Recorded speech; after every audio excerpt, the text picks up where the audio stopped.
And so with that, I will now spotlight Ittay Flescher, who is our first speaker conversant. He comes to us from Jerusalem, an appropriate place to start a program of learning, given the words of Isaiah chapter 2, Ki mitzion tetzeh Torah, from Zion comes forth teaching. Although I do hope our speaker does not read the second half of the verse seriously, which says the word of the Lord from Jerusalem. I like Ittay very much, but not quite that much. So Ittay, Baruch haba, thank you for coming. Ittay is both a journalist. Thank you.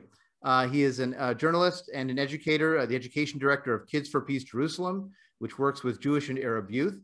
And so Ittay, as a first sort of introduction, can you tell us your story on one foot, as they say, and then we'll talk a little bit more about the work that you're doing? Thank you. So it's a pleasure to be introducing tonight from my home in Al-Quds, Yerushalayim, Jerusalem. So thank you for inviting me tonight. I, as you can hear from my accent, grew up in Australia, in Melbourne, and I was a high school teacher there for 15 years. I was the founder of the first Secular Humanist Learning Institute there called Ayeka, and was very involved in Kolenu, which was a secular humanist community there. Since moving to Jerusalem 3 years ago, I've been working as a journalist and with Kids4Peace. It's a very difficult night and a difficult week in Jerusalem, which I'm sure we'll speak about. But it's you know, I'm living the memories of Jewish history every day in sort of what I do here, for better and for worse. And it's an interesting time to be alive. I guess Jews always say that, but especially now. And remember the Chinese curse: "May you live in interesting times." Yeah.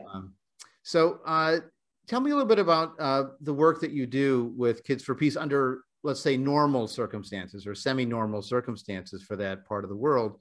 Obviously, what's happening right now is very beyond what we would normally expect, but let's find out a little bit more about what Kids4Peace attempts to do in Jerusalem. Yeah, so I've been working at Kids4Peace now for 3 years, and we are an after-school program where kids meet in our office in Shacharach, which is in East Jerusalem. The idea is to bring Israeli and Palestinian teenagers together to talk to one another about everything, about religion, about family, about history, about culture, about social media, about their stories, their hopes, their dreams, their fears. And the reason we exist is, for those that aren't familiar, everything in Jerusalem is segregated. The schools are segregated, the neighborhoods are segregated, we have separate bus lines, and we speak different languages in east and west of Jerusalem. And there's also different statuses. So the people who live in East Jerusalem don't have the right to vote in the Knesset. They do have the right to vote in the municipality, but it doesn't, you know, I know maybe many people grew up with the ideal of a united Jerusalem, and while it might be united on a piece of paper, it's a very, very divided city. There's also a wall through the city.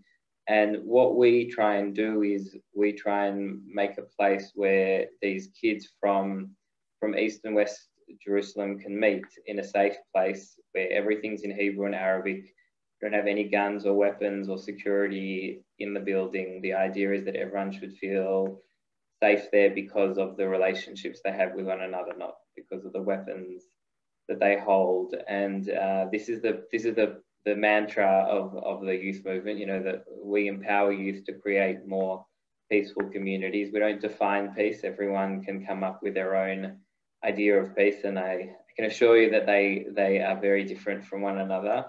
And through our programs, we have youth from 6th to 12th grade. We have summer camps. 2 years ago, I took a group to Belfast as well, where we learned about the situation in Northern Ireland and how they came to the Good Friday Accord and what lessons could be learned from here. We, again, before Corona, we had a trip to Washington as well, where they would go and lobby Congress and talk about various, you know, policies that relate to specifically to Jerusalem, because obviously that's something that is an issue in the United States. And I'm talking beyond just the embassy in terms of, you know, investments and embassy and consulates and all of those sorts of things. We have town hall events with religious leaders, Model United Nations and Olive Harvest, all of those sorts of things. So that's a little bit about who we are and what we do. Yeah. So how do you teach coexistence during active conflict? I mean, this is, has been some of the worst, both violence, not only between Gaza and Israel proper, as we've been speaking before, but also within Israel itself in somewhat unprecedented ways. The intercommunal violence in both directions between Jews and Arabs in mixed cities has been very shocking to read about, and I'm sure even more shocking to live through. Maybe talk a little bit about that moment now, and then maybe what you do in a Kids4Peace kind of setting about it. So this is our office. It's in a neighborhood called Sheikh which is, I would assume that some of you would have heard of in recent weeks. This was on the first day of when we moved to this new office on August 2020. You can see there's boxes still there. And the person I work with, Suma, is a resident of Sheikh Jarrah, and she's one of the residents who a settler organization called Nachalat Shimon is trying to remove together with 28 other families from her home. And so for her to work in an organization where she has to, on the one hand, very directly experience settler violence and people who believe merely because she's not Jewish, that her piece of land should belong to Jews based on a law that was passed in 1970 that allows Jews to reclaim land in East Jerusalem, but the same law doesn't allow Suma or the Dajani family or the Al-Jawuni family to reclaim land in Katamon, in Haifa, in Akko, in all of the places where they were displaced from in 1948. So while what happening is there is legal, it's definitely not, at least in my opinion, moral, and that's a real challenge. That we believe in peace, in equality, in non-violence, and I certainly believe in the rule of law. But now I'm living in a situation where in Jerusalem there isn't the same law for East and West Jerusalem, not in terms of voting rights, not in terms of housing, in terms of planning, and also in terms of policing as well. And that is a difficult situation to work with. And, the rockets from Hamas, they claim that this was because of Sheikh Jarrah. I don't personally buy that. I think rockets are a war crime, and there's never any justification to fire rockets into civilian areas, into Tel Aviv, into Ashkelon, into people's homes. I don't believe at all that that's the way to liberate Palestine and to bring justice for Palestinian people. And we've seen the suffering that's caused, and we've also seen the suffering in Israel's attempts to defend itself that have been caused in Gaza, with an enormous loss of life, some of whom belong to Hamas, but also unfortunately many innocent people as well. So it's a very difficult time. And then we also have this civil war going on in Lod, in Ramle, we saw the lynching in Bat Yam, in Akko, even tonight in Beit Hanina, in Abu Tol, like so many places where I won't tell you the story of each one, but it's either Jews or Arabs, and sometimes it's both at the same time, pulling people out of cars, beating them up, burning synagogues, destroying cemeteries, throwing rocks, clashes with police, like just the whole country is on fire. And here I am working for a peace organization. And to be honest, if I'm going to do a cheshbon nefesh with you, I feel like I'm a failure, and not just me, all of the peace organizations that started.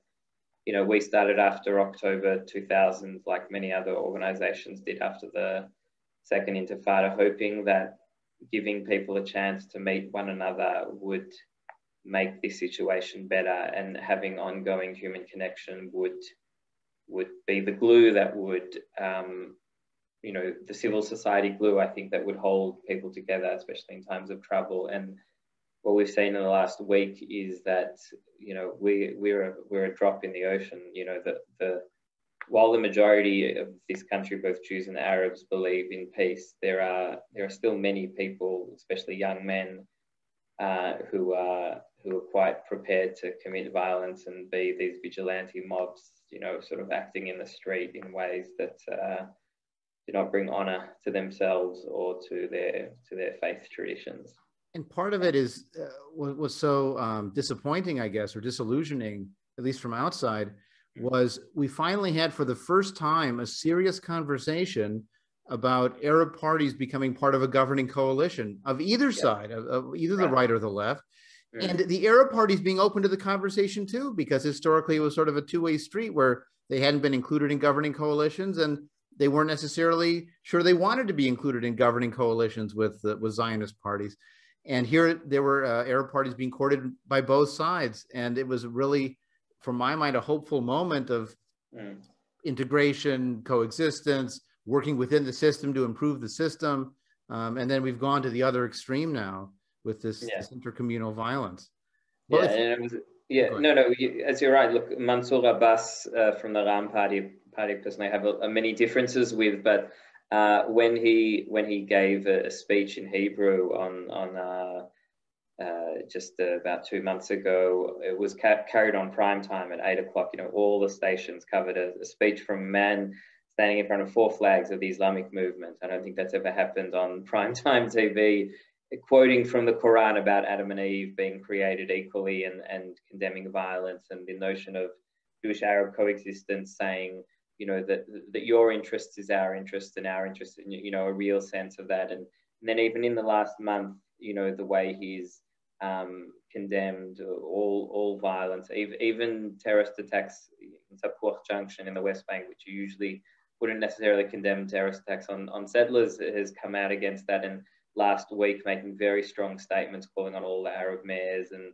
Arab parties to condemn all vigilante mobs in Akko and Lod and all of these places. So I don't think you could find an Arab leader who's more, at least in their words, showing that they want to be a part of the coalition and really even negotiating with Netanyahu, who has been like a sworn enemy of many of the people who vote for Arab parties. And then as soon as this happened, Naftali Bennett says, well, I can't sit with an Arab now.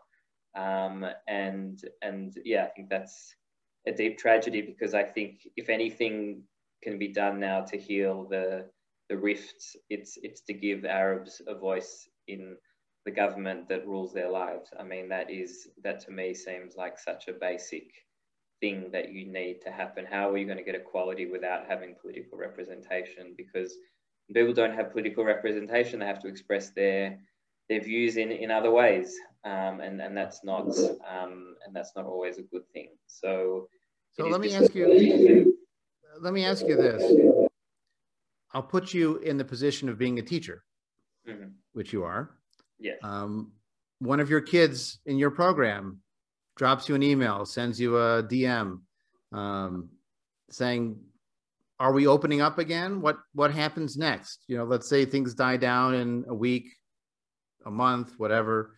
Will there be a Kids4Peace?" And I know you can't answer for the organization, but in terms of you, how do you, even in your own concern over the situation, how do you provide hope to them in terms of resuming or continuing the work? Yeah, look, so my job as the education director, I think first and foremost is to look after my staff, and I think my staff are not in a position to run programs now, to be honest. Like, definitely not this week, definitely not with what's happening now in it's just it's very hard to do what we do in a time of such chaos and such injustice. I hope that in a week or two from now, when things calm down, I think my first step would be to gather with my staff to be able to support them, to give them the tools that they need to work in this environment. This is a new thing for a lot of us, of how do you talk about equality and justice with what's happening all around you.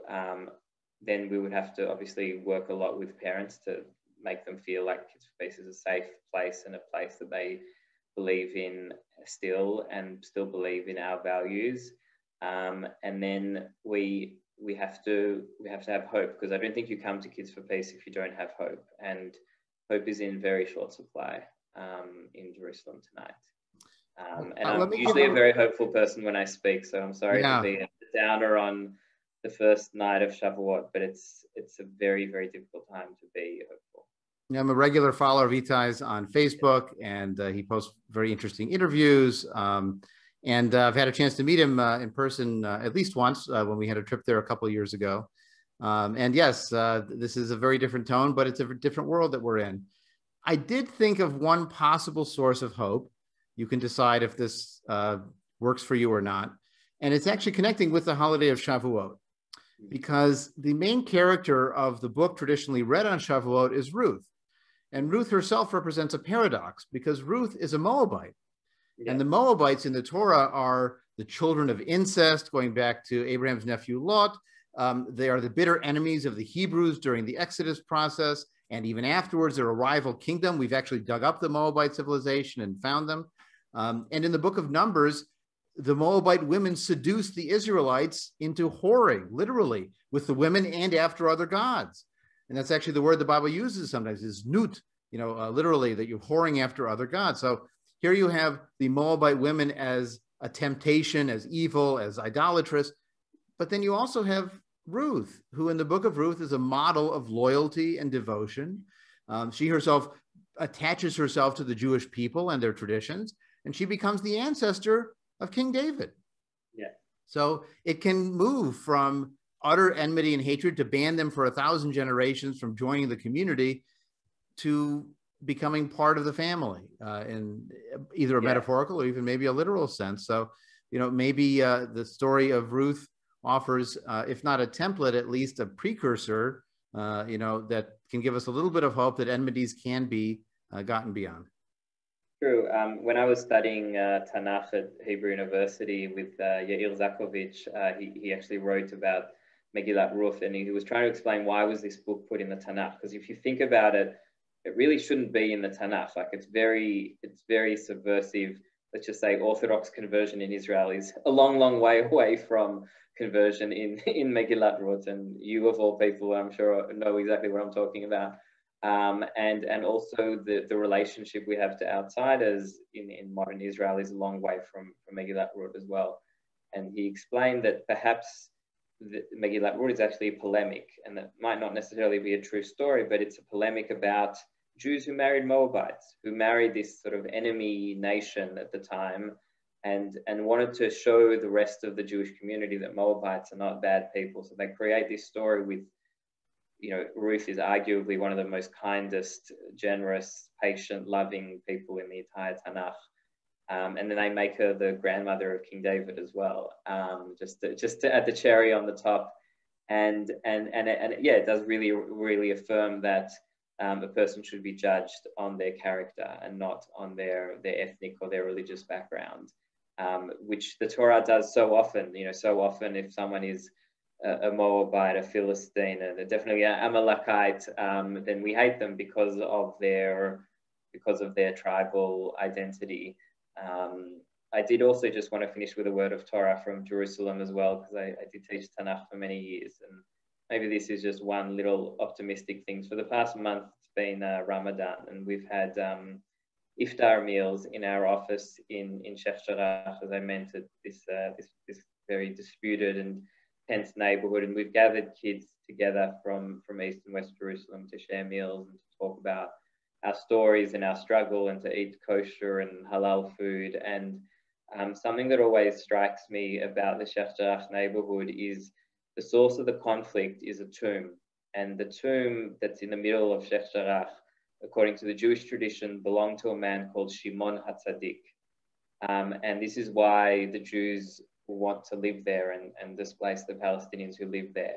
And one of the most famous things that Shimon HaTzadik once said was, Al shlosha dvarim ha'olam hamed, al Torah, al avodah, ve'al gmilut chasadim. And I don't know what Shimon HaTzadik would think if he was alive today to see this man who preached, deeds of kindness and compassion and service and Torah, to see his tomb being turned into a place of religious and ethnic tension. And so my hope is that perhaps we can, for those of us who want to honor Shimon HaTzadik, we can maybe take these words to heart, especially tonight on Shavuot, and practice a Torah, a service, and a Gemilut Chasadim that really honors all of God's creations in the spirit of justice and equality that we all deserve. Toda rabah. Okay, thank you very much, Ittay. Bavakasha.